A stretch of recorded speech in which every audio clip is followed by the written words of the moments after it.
En el presente video haremos una comparación de cómo han ido evolucionando los diversos sistemas de clasificación de los seres vivos, y además presentaremos los niveles o categorías taxonómicas más utilizadas.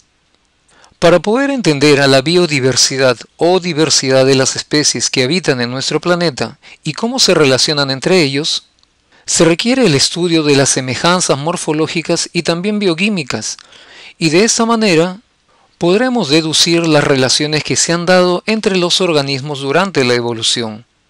La sistemática es el área de la biología encargada de entender estos procesos, y en los últimos años, la sistemática molecular, mediante el estudio comparativo de los ácidos nucleicos y otras moléculas, permite apreciar estas relaciones evolutivas inclusive a nivel de los genes. Por otro lado, la filogenia, de filum, tribu y génesis, origen, permite esbozar la historia evolutiva de una especie o grupo de especies. Hemos visto en el video anterior que la sistemática se inicia con el trabajo de Carl Linnaeus en su obra Systema Naturae, publicada en 1735, donde describía un sistema nuevo de clasificación de las plantas. En él presentaba sus ideas para la clasificación jerárquica del mundo natural. Aunque esta clasificación no estaba basada en relaciones evolutivas, tan solo en semejanzas en sus estructuras, sin embargo las bases de dicho sistema son usados por la filogenética, como por ejemplo el sistema binomial para especie y la clasificación por jerarquías, que son las que vamos a revisar más adelante.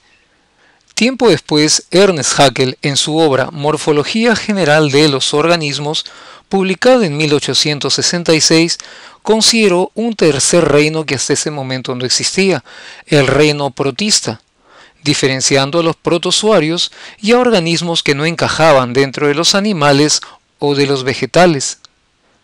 Esa clasificación, sin embargo, no resultó homogénea, ya que incluía a organismos a los que denominó protistas inferiores, como las bacterias y algas verde azuladas, porque sus células carecían de núcleo, frente a los denominados protistas superiores, como las algas, los hongos y los protozoarios, que poseían un núcleo definido, pero en los que no se observaba diferenciación de las células en tejidos, tal y como sucede en las algas y en los hongos pluricelulares.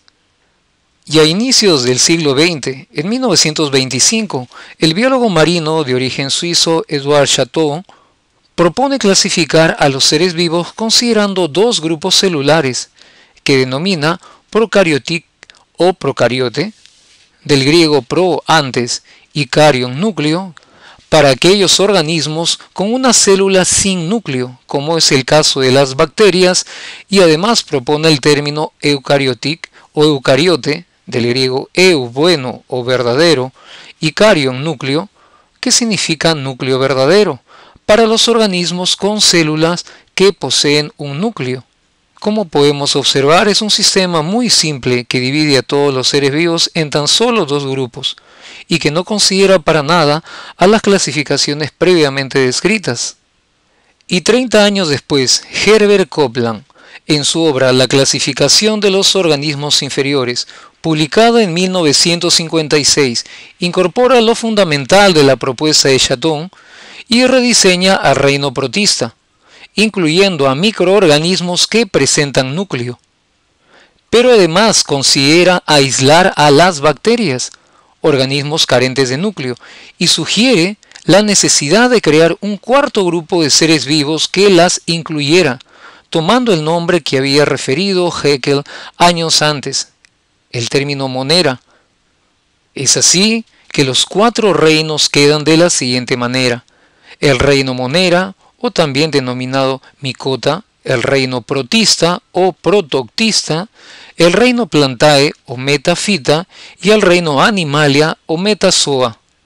De esa manera reconoce al nuevo reino monera, que agrupaba a los procariotas, es decir, a todas las bacterias y cianofisias o cianobacterias, y al reino protista o protoctista, donde incluye a eucariotes, unicelulares y pluricelulares, como las algas, los protozoarios y los hongos. Y llegamos al esquema de clasificación que reúne a los seres vivos en 5 reinos, que fue propuesto por el botánico estadounidense Robert Whittaker en 1969. Este sistema de clasificación era el más moderno que se vio hasta ese entonces y se convirtió en un estándar muy popular y que, con algunas modificaciones, se utiliza actualmente en muchas obras y constituye la base para nuevos sistemas propuestos. De esta manera, todos los organismos podían ser organizados jerárquicamente en tres niveles evolutivos bien definidos. Organismos procariotes, el reino Monera; organismos eucariotes unicelulares, el reino Protista; y organismos eucariotes multicelulares, donde tenemos al reino Plantae, al reino Animalia y al reino Fungi, que incluye a los hongos como las setas, los mohos y las levaduras, y no como parte de los vegetales, ya que no son fotosintéticos y deben absorber sus nutrientes producidos por otros organismos. Los hongos también se diferencian de las plantas, como veremos más adelante, por la composición de su pared celular, además de su estructura y de presentar variadas formas de reproducción.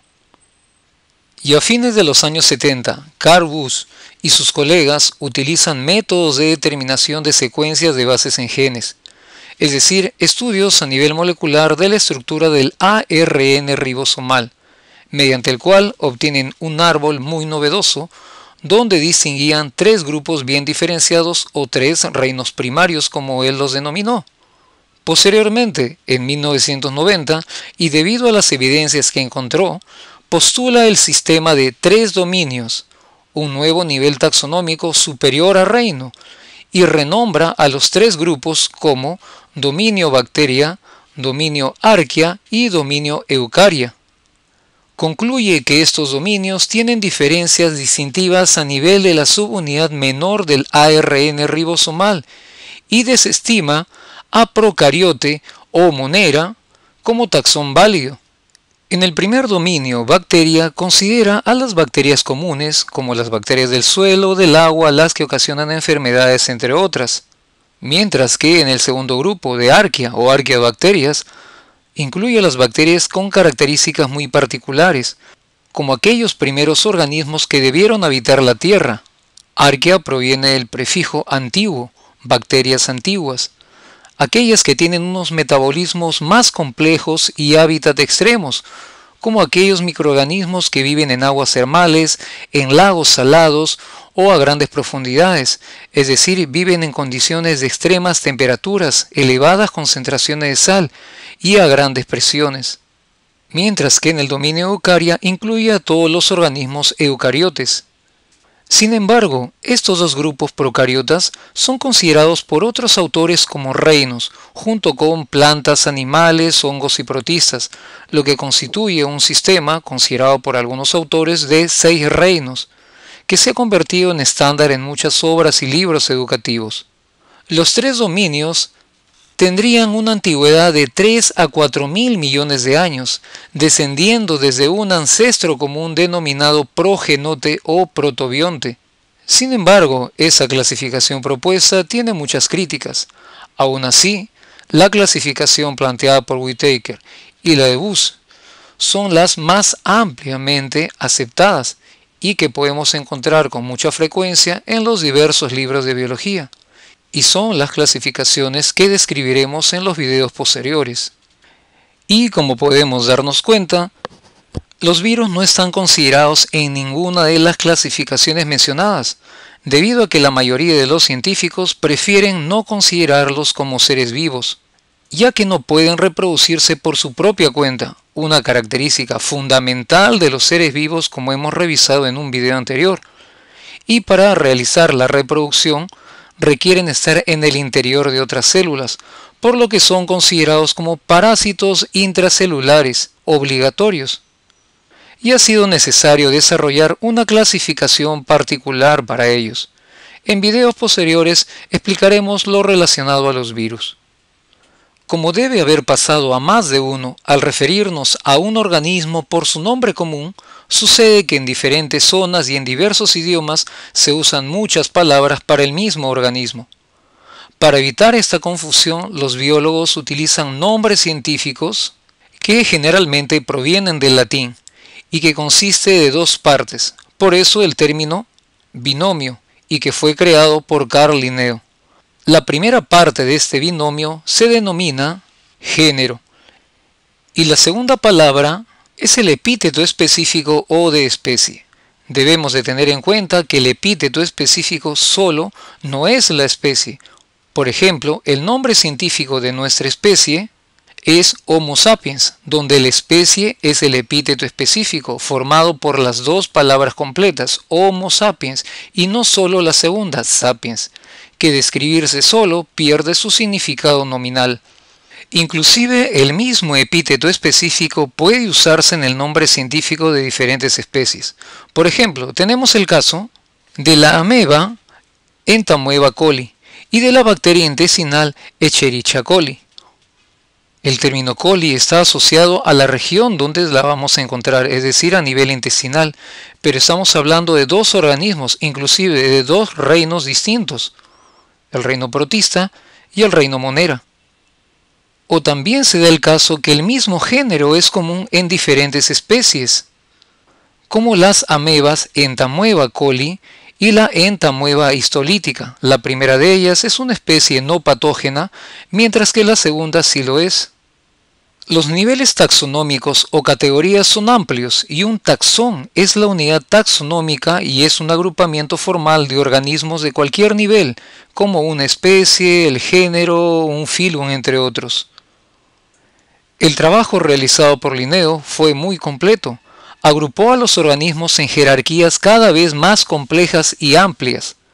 El primer agrupamiento corresponde a la especie, que son seres vivos con características semejantes, que son capaces de reproducirse entre sí y dar descendencia fértil. Las especies emparentadas en forma estrecha se agrupan en el mismo género. Por ejemplo, el gato doméstico o Felis catus, y el mismo género incluye también al gato montés o Felis silvestris. Los géneros con relación cercana se agrupan en una misma familia. Para el caso de nuestro ejemplo, el gato corresponde a la familia Felidae, y las familias se agrupan en órdenes. Nuestro ejemplo pertenece al orden Carnívora. Los órdenes se van a agrupar a su vez en clases. La clase correspondiente será la clase Mammalia. Las clases, a su vez, en fila. El singular es filum. Llegamos así al filum Chordata. Los filum en reinos, y tenemos al reino Animalia, y luego la propuesta de Carbus, los reinos en una jerarquía superior denominada dominio, y tenemos al dominio Eucaria. Y en nuestros siguientes videos describiremos cada uno de estos grupos.